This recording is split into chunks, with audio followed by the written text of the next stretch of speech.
వదినమ్మా ఏంటి ఇవి చిన్న చిన్న కూర్చున్నావు ఏంటి దోసకాయ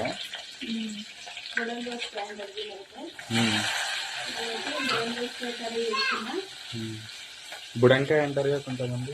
బుడంకాయ అంటారు, బుడం దోసకాయ అంటారు. దీని పచ్చడి అయితే సూపర్ ఉంటుంది. పచ్చడి కూడా పెట్టుకోవచ్చు. నేనైతే ఈరోజు కర్రీ చేస్తున్నాం. ఏమేమి చేస్తున్నావు, ఎట్లా చేస్తున్నావు? ఫస్ట్ అయితే ఉల్లిగడ్డలు పచ్చిమిరపకాయలు వేసిన తర్వాత కొంచెం మగ్గినాక దోసకాయలు వేసుకొని పసుపు అల్లం వేసుకున్న తర్వాత ఉప్పు వేసుకొని టమాటా వేసుకొని కారం వేసుకొని కొత్తిమీర వేసుకుంటే కారం కూర అయితే కంప్లీట్ అయిపోతుంది. అట్లనే ఫుల్ వీడియో రెసిపీలు కూడా ఈ మధ్య పెడతావు కదా, అందరు అడుగుతున్నారు. ఫుల్ వీడియోస్ కూడా తీస్తాం. మీ సపోర్ట్ అయితే మీకు నచ్చితే చెప్పండి, తప్పకుండా ఫుల్ వీడియోస్ అయితే ఇస్తాం. కామెంట్ బాక్స్ లో కామెంట్ చేయండి, నేనైతే ఇస్తాం. మీకు ఎంతమందికి బుడం దోసకాయలు అంటే ఇష్టం? నేను పచ్చడి అంటే మాకు చాలా ఇష్టం. పచ్చడి ఇంకా